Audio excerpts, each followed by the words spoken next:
اور اللہ کے رسول صلی اللہ علیہ وسلم کے امتی ہیں اور صحابہ کرام کی اتباع و پیروی کرنے والے ہیں اہل بیت اطہار کی، تو اللہ رب العزت نے ہمیں تابع فرمایا ہے شریعت مصطفیٰ صلی اللہ علیہ وسلم کا۔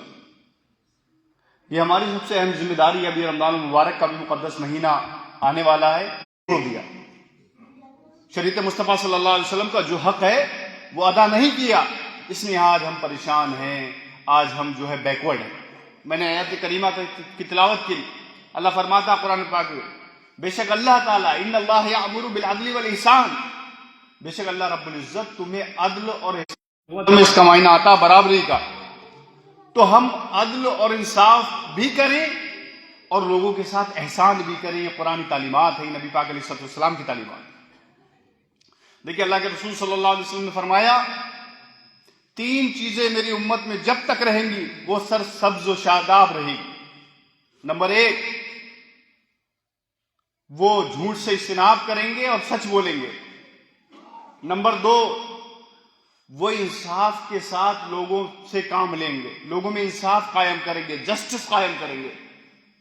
اور نمبر 3، جب کمزور لوگوں سے ان کا سامنا ہوگا تو وہ کمزوروں پر رحم کریں گے۔ آج ہمارے معاشرے میں، سوسائٹی میں کہیں نہ کہیں اس چیز کا بہت کمی ہے کہ ہم نہ انصاف سے کام لیتے ہیں، نہ لوگوں پہ رحم کر پاتے ہیں۔ پھر اللہ کے رسول صلی اللہ علیہ وسلم نے فرمایا کہ اللہ رب العزت کو قیامت میں وہ شخص بہت پسند ہوگا جو امام عادل ہوگا، انصاف پرست بادشاہ ہوگا، اور وہ سب سے بڑا بدبخت ہوگا، بڑی پریشانی میں مبتلا ہوگا جو ظالم حکمران ہوگا۔ تو مسلمانوں، آج ضرورت ہے ہم اپنے دین کے ساتھ انصاف کریں، اپنی قوم کے ساتھ انصاف کریں، کیونکہ بحیثیت مسلمان ہمارے بھی حق ہیں۔ قرآن نے فرمایا انما المؤمنون اخوہ، بے شک مسلمان آپس میں بھائی بھائی ہیں، مسلم آر برادرز۔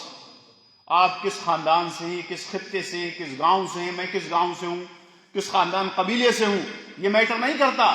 ہمارے خاندانی اور خونی رشتے سے افضل جو رشتہ ہے وہ دین کا ہے، وہ اسلام کا ہے، اسے ماننے کی ضرورت ہے۔ اور پھر اگر ہم دہائی دیں پریشانی کی اور ہم جو ٹارچر ہو رہے ہیں اس بات کی، تو پہلے ضرورت یہ ہے کہ ہم اپنے اور اپنی قوم کا سدھار کریں، اپنی اصلاح کریں، رسول کریم صلی اللہ علیہ وسلم کی تعلیمات کو اہمیت دیں، کیونکہ انسانیت کے جتنے بھی پرابلمز کا سولوشن ہے وہ رسول اللہ صلی اللہ علیہ وسلم کی تعلیمات میں موجود ہے۔ چاہے وہ آپ کے فائنینشیل معاملات ہوں، سوشل معاملات ہوں، چاہے آپ کے بزنس معاملات ہوں، چاہے آپ کے فیملیز ایشو ہیں، ہر جگہ نبی پاک علیہ الصلوۃ والسلام نے ہماری رہنمائی فرمائی، کیونکہ اسلام ایک کمپلیٹ کوڈ آف لائف ہے۔ آپ کی زندگی میں ہر جگہ آپ کو رہنمائی فرمانے کے لیے اسلامی تعلیمات موجود ہیں۔ لیکن جب ہم جانتے نہیں، اسلام کو پڑھتے نہیں، سمجھتے نہیں کہ یورپ کی غلامی پہ رضامند ہوا تو، مجھ کو تو گلہ تجھ سے ہے، یورپ سے نہیں ہے۔ وہ یورپ اور افریقہ اور دنیا بھر کی جتنی ثقافتیں، کلچر آج ترقی کر رہے ہیں، سب نے نبی پاک علیہ الصلوۃ والسلام کی سنتوں کو اپنایا ہے، آج وہ ترقی کر رہے ہیں، اور ہم چھوڑ رہے ہیں تو بیکورڈ ہو رہے ہیں۔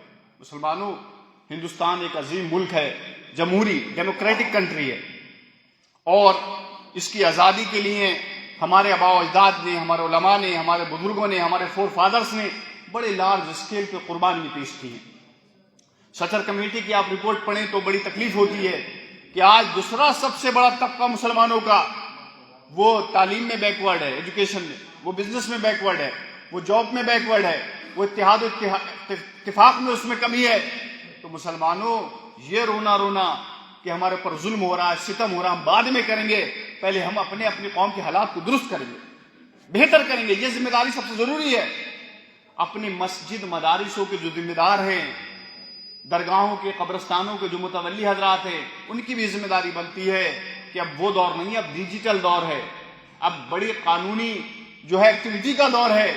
ہم سب کی ذمہ داری ہے، اور جو بڑے بڑے منصب و پروفائلز ہیں ان کی، کہ وہ اسلامی فنڈ کے ساتھ انصاف کریں، امت کی جو وراثت ہے، جو قوم کا سرمایہ ہے، اس کو صحیح، اس کا مس یوز نہ کریں، صحیح یوز کریں، اور جو پراپرٹی وقف ہوئی ہے، اللہ کے لیے ڈیڈیکیٹ ہوئی ہے، وہ پراپرٹی اللہ کے لیے، اس سے قوم اور ملت کو فائدہ پہنچایا جائے، اور ہماری امت کے غریب مساکین بیماروں کو یتیموں کو اس سے فائدہ دیا جائے، تعلیمی مالی ان کو اس کی سپورٹ پہنچائی جائے. یہ ہم سب کی ذمہ داری ہے. اس کو اپڈیٹ رکھنا پڑے گا، اس کا سارا حساب A to Z رکھنا پڑے گا. اب وہ دور نہیں ہے کہ جس کی لاٹھی اس کی بھینس. یہ ایک وکیل ہونے کے ناطے میں آپ سے بات کر رہا ہوں ایز اے لائر، کہ اب یہ نہیں کہ آپ مسجدوں کے جیسے چاہیں فنڈ کے نظام چلائیں، اس کی پراپرٹی کو جیسے چاہیں دیکھ ریکھ کریں. نا، اب پائی پائی کا حساب آپ کو قوم کو بھی دینا ہے، اللہ کو تو دینا ہی ہے، اور اب حکومت بھی آپ سے وہ حساب و کتاب چاہتی ہے. کاش ہم نے جو اسلامی قوانین تھے، جو اسلامک رولز ریگولیشن تھے، اس کے تحت ہم عمل کرتے، ان کو اپڈیٹ کرتے، تو الحمدللہ کسی کو کوئی اس پہ جو ہے سائن کوشچن مارک کرنے کی ضرورت نہیں پڑتی. تو مسلمانوں آج ضرورت ہے کہ ہم تعلیم کو اہمیت دیں، ہم آپس میں اتفاق و اتحاد پیدا کریں، ہم اپنے قوم کے لیے، اس ملک کے لیے، اپنے صوبے کے لیے ترقیات کے کام کریں. یہ جب ہوں گے جب ہم پڑھے لکھے ہوں گے، ہماری مالی حالات اچھے ہوں گے، ہمارے بچے اچھے ویل ایجوکیٹڈ ہوں گے، علماء سے محبت کرنے والے ہوں گے، دینی تعلیم ان کے سینے میں ہوگی، عشق رسول ان کے سینے میں ہوگا، تبھی یہ سارے کام ہوں گے.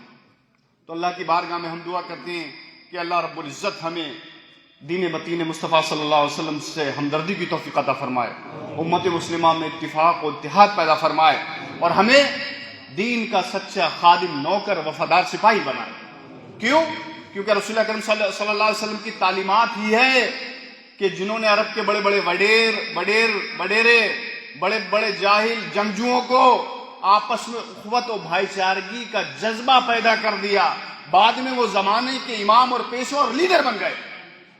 ہمیں ضرورت ہے کہ ہم سیرت مصطفیٰ صلی اللہ علیہ وسلم کو مد نظر رکھیں، اپنے بچوں کو سیرت رسول صلی اللہ علیہ وسلم کی کہ پہلو پہ اجاگر کرائیں، انہیں پڑھائیں اور بتائیں کہ نبی پاک علیہ الصلوۃ والسلام کی شخصیت وہ متبرک پرسنالٹی اور شخصیت ہے کہ جن کے بارے غیروں نے بھی لکھا ہے، عیسائی یہودیوں نے بھی لکھا ہے کہ ہم نے اخلاقی، معاشی، سماجی، سیاسی ایک لیڈر کے طور پہ جو کوالٹی اور جو کریکٹر کردار نبی پاک علیہ الصلوۃ والسلام پروفٹ محمد صلی اللہ علیہ وسلم کے پائے، دنیا میں کسی شخص اور کسی لیڈر کے پاس نہیں ہے. تو مسلمانوں، ہمیں کسی غیر کی طرف دیکھنے کی ضرورت نہیں ہے، کسی کا منہ تکنے کی ضرورت نہیں ہے.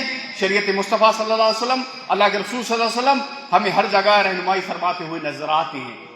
تو اللہ کی بارگاہ میں ہم دعا کرتے ہیں اللہ کریم ہمیں اتحاد اتفاق سے رہنے کی توفیق عطا فرمائے، اور ہمیں دینی تعلیمات حاصل کرنے، دنیاوی اچھی تعلیمات حاصل کرنے کی توفیق بخشے، اور ہمیں اس ملک کے لیے، اپنی امت مسلمہ کے لیے، سماج کے لیے نفع بخش، فائدہ مند بنائے.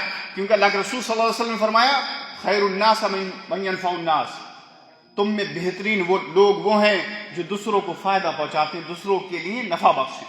کلمہ شریف پڑھ لیجیے، لا الہ الا اللہ محمد رسول اللہ، وآخر دعوانا الحمدللہ رب العالمین. السلام علیکم.